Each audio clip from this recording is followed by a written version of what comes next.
Bonsoir. Aujourd'hui, Minime Édition Spéciale vous amène au cœur d'un reportage pour le moins étonnant, mais très actuel. La France, connue comme le pays des Lumières et de la raison, où il faut savoir réfléchir, observer, douter, remettre en question, pays où on se sert de nos connaissances et de notre raisonnement pour expliquer notre environnement, pays de Descartes, où en 2021, 51% des Français déclarent ne pas avoir de religion, selon un sondage de l'IFOP. La superstition et les pratiques occultes ne semblent donc pas avoir leur place. Et pourtant, depuis plusieurs années, un phénomène qui auparavant était sous le signe du secret prend de l'ampleur et séduit toutes les générations, les sciences occultes. Quelques chiffres. En France, on dénomme à peu près 150 000 le nombre de voyants, astrologues, médiums qui monnaient chaque année leurs services contre des sommes records. En France, chaque année, 3 millions de Français déclarent avoir recours aux services d'astrologues, de médiums, pour savoir de quoi sera fait demain. Selon le syndicat national de l'édition, la section de livres, religion et ésotérisme représente un marché de près de 36,3 millions en 2019 et 42 millions en 2021. Qu'on les considère ou non comme des croyances ou des pratiques obscures et marginales, les sciences occultes suscitent un phénomène d'engouement majoritaire.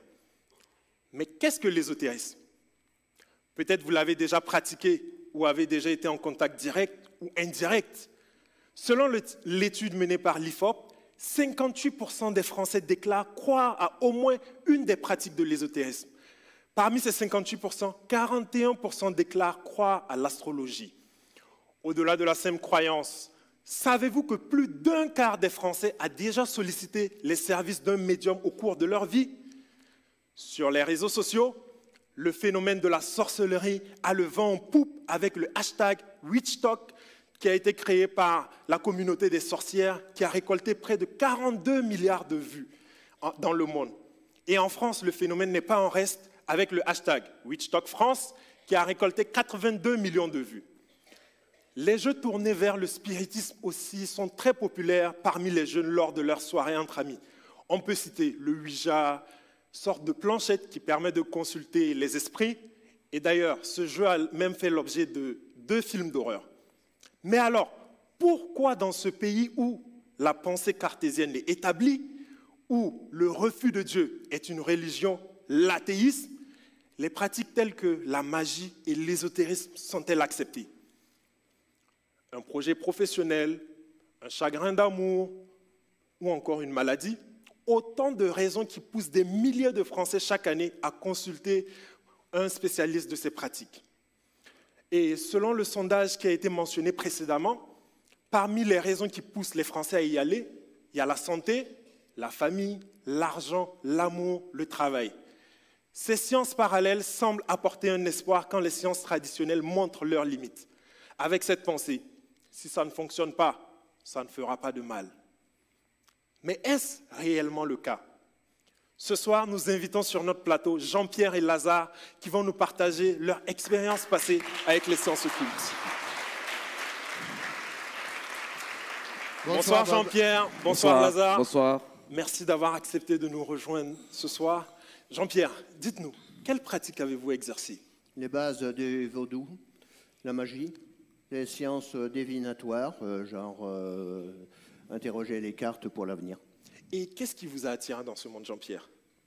La puissance, la force. Mais dans quel but? Dans le but de faire du bien tout autour de moi. Et par la magie blanche. Et alors? Et alors, ça a été le désastre complet. C'est-à-dire que les problèmes ont commencé à partir de ce moment-là. Et quels problèmes parlez-vous? Les problèmes familiaux, les problèmes de santé, les problèmes dans le travail, les problèmes pécuniaires, les problèmes matériels. Et qu'est-ce que vous avez fait à ce moment-là, Jean-Pierre?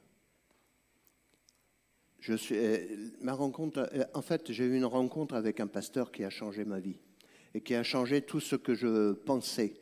Et tout ce que je pratiquais n'avait plus aucune valeur. Et là, je me suis rendu compte que je n'étais pas sur le bon chemin.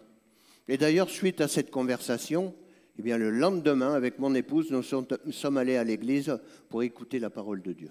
Et comment vous vous êtes senti dans ce nouvel environnement, différent du précédent? Bon, c'était complètement changeant.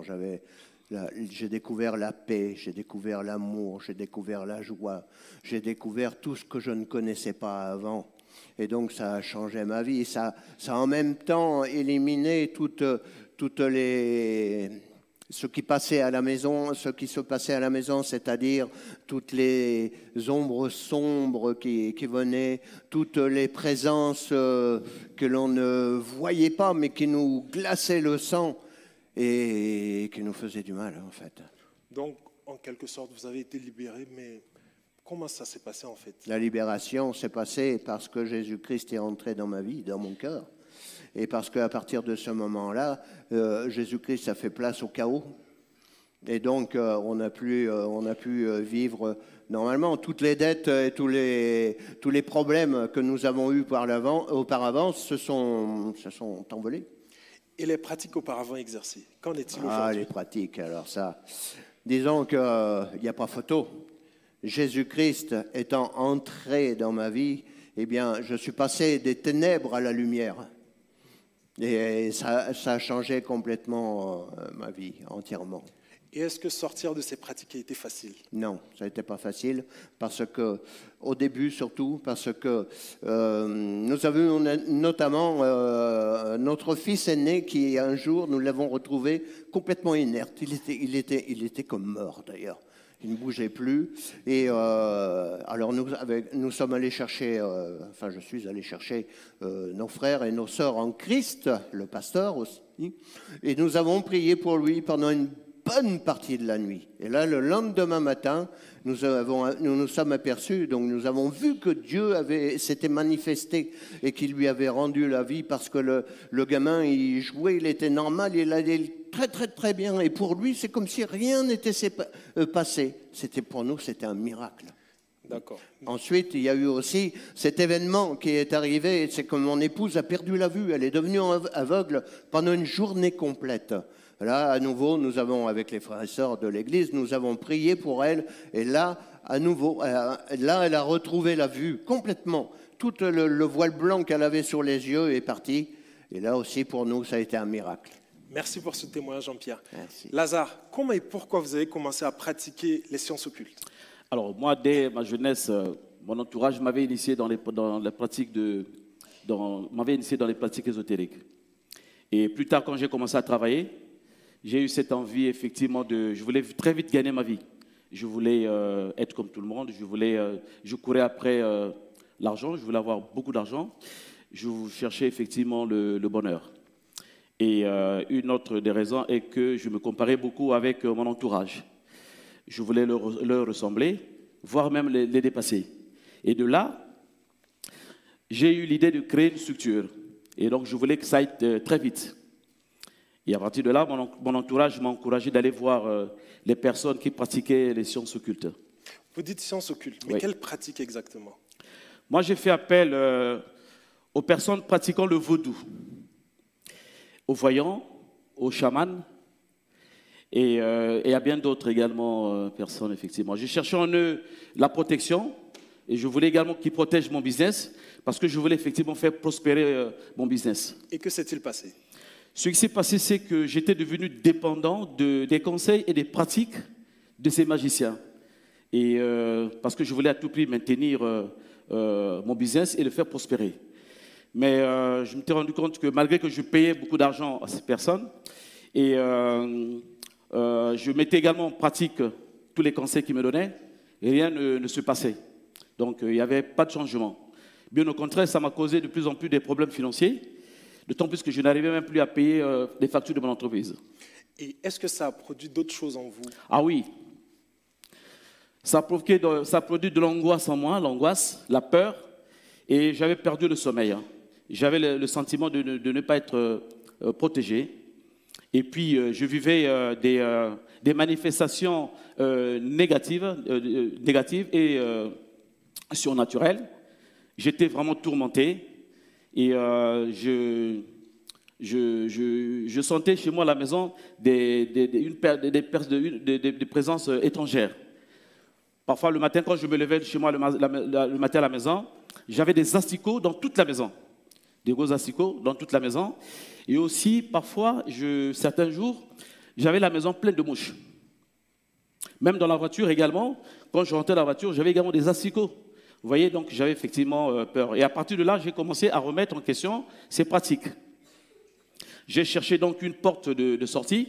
Alors j'ai pensé à Jésus. Mais pourquoi avoir pensé à Jésus à ce moment? Parce que le souvenir de ce qui m'avait été dit à l'église dans mon enfance m'est revenu.